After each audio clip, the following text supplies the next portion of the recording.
What happens if you walk through this lifetime, something unexpected comes? And then there it is. Something that we call choice. You have the choice. The suffering comes and you run away, or the suffering comes, the pain comes, and you face it. We are overcoming the suffering. We are not running away from the suffering.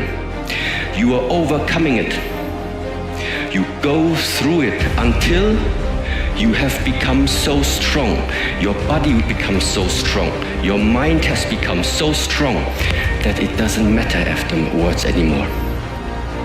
So you got to learn to stand up to yourself inside yourself and short circuit, override that conversation that's always going on. 85% of what that conversation will tell you is negative. It's negative. It will tell you you're tired when you really are not tired. It will tell you you can't do it. It will fill you with fear. So you've got to watch that conversation. And when you find it going on, you've got to stand up to it and say, I'm going to do this anyhow. I'm afraid, but I'm afraid not to do it. And I'm not going to let you stop me. I don't tell people that they're okay the way they are. I say, no, you could be way more than you are.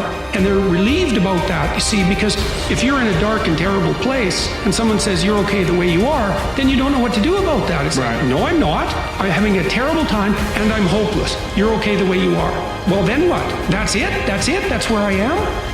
And you could be way better. You could be incomparably better across multiple dimensions. And in pursuing that better, that's where you'll find the meaning in your life. And that will give you the antidote to the suffering. Don't worry. You're never ahead, you're never behind. You're exactly where you need to be. Don't let anything rush you, because you're exactly where you need to be. And every minute that you're spending wishing you had someone else's life, you're wasting a minute of yours. You learn things painfully. And when you learn something painfully, a part of you has to die. That's the pain. When a dream is shattered, for example, a huge part of you that constituted that dream, maybe even the biological substrate of that dream, has to be stripped away and burned. And so, life is a constant process of death and rebirth. And to participate in that fully is to allow yourself to be redeemed by it. And so the good is that process of death and rebirth, voluntarily undertaken. It's like you're not as good as you could be, so you let that part of you die. What happened for me is I realized as my life was circling the drain, this was not the situation that I wanted. I didn't want my life to end in divorce. I didn't want to be in financial ruin. I didn't want to be depressed. I didn't want to be anxious. And here's the truly screwed up thing. I knew what to do to fix it. See, this is the trap that most of us are in.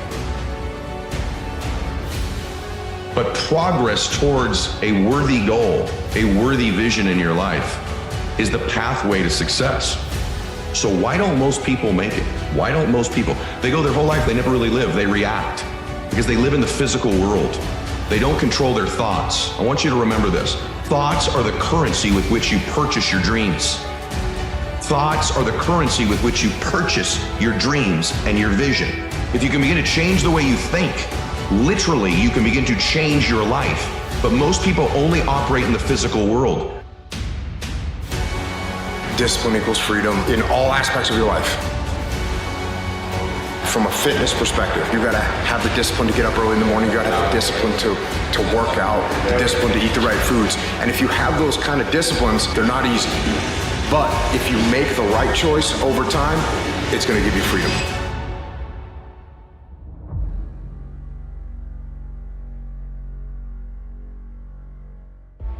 Life is a journey. Never think that any frame of your life is independent from other frames. Because that's where it can really overwhelm us. So when you're in a certain situation, you suddenly feel that this is it. This is now a real setback. If you don't recognize that it's a journey and this moon will continue to travel and the setback is not going to remain this way, then there's strength and confidence to move forward. But if you convince yourself that my moment, remember the emotional reaction of demoralization takes over, then besides the actual setback, the actual diminishment, you've now turned it into a liability. But I will tell you this, it isn't one thing. And it isn't 10 things, and it isn't 100 things. It isn't a quick path, and there are no shortcuts. Meditation won't get you there, and neither will a miracle drug or an organic supplement or some superfood. Getting better isn't a hack or a trick or a one change that you need to make. Getting better is a campaign. It's a campaign. It's a daily, a weekly, it's an hourly fight. It's waking up early and going to bed late and grinding out every second in between. Your brain spends most of its time trying to make sure you don't notice because you'll go crazy if you notice everything. But when you decide what's most important to you, your brain goes after it. If you don't know exactly what you want or you let yourself get beyond that into something general, you're not going to achieve it. Clarity is power. The more clear you are about exactly what it is you want, the more your brain knows how to get there. The biggest challenge that you will have in life is you. There's an old African proverb that says there's no enemy within. The enemy outside can do us no harm.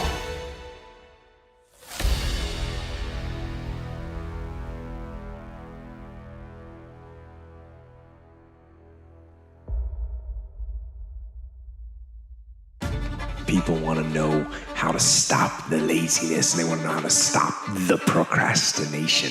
And, they have some idea in their head, some kind of a vision of what they want to do. But they don't know where to start. They don't know where to start it, They don't know where to start. And so they say, hey, where do I start? And when's the best time to start? And I have a very simple answer for that. Here and now.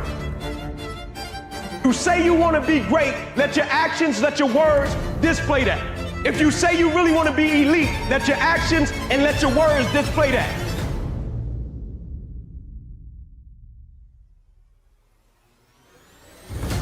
Right? You can't be a common man and do uncommon things. That's uncommon. That's an uncommon mentality. That's an uncommon spirit. That's an uncommon disposition. Don't ask me if I'm all right. No, we not. Every single day, do you dominate in what you do? You got to come out your comfort zone, because your comfort zone is the deadliest place you will ever be. You should never feel comfortable. You should be happy and dissatisfied. The masters make the hardest things in the world look easiest, and in the moments where you push yourself when no one else is around, those moments have a tendency to lead to success.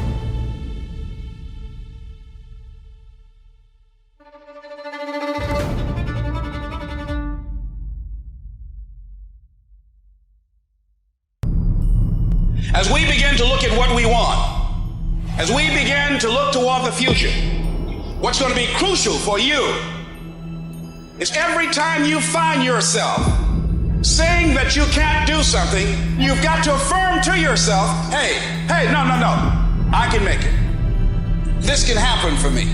You've got powers within you, talents within you that you haven't even reached for yet.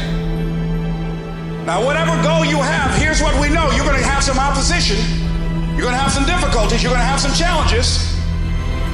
Long journey, long dark night. But when you hold on to your dream, don't let anybody kill it in you. Just hold on to that dream. When it doesn't make sense to anybody, including you sometimes, just hold on. Once you give yourself an opportunity to try and to stretch, you'll find out you can do more than you can ever begin to imagine. Why do you have goals? Is it to get the goals? You get the goal. How many have gotten the goal and after you achieved it, you went, Is this all there is? That's worse than failing, isn't it? Because most of you, if you fail, you're driven, right? You'll dust yourself up, get up, and go for it again. You're going to get there. So I want you to understand something. The purpose of life is not to get your goals. The purpose of life is who you become to achieve your goals. Stop doing the things that you know are wrong that you could stop doing. But we will presume that there are things that you're doing that for one reason or another you know are not in your best interests. There's something about them that you just know you should stop. They're kind of self-evident to you. Other things you're going to be doubtful about. You're not going to know which way is up and which way is down.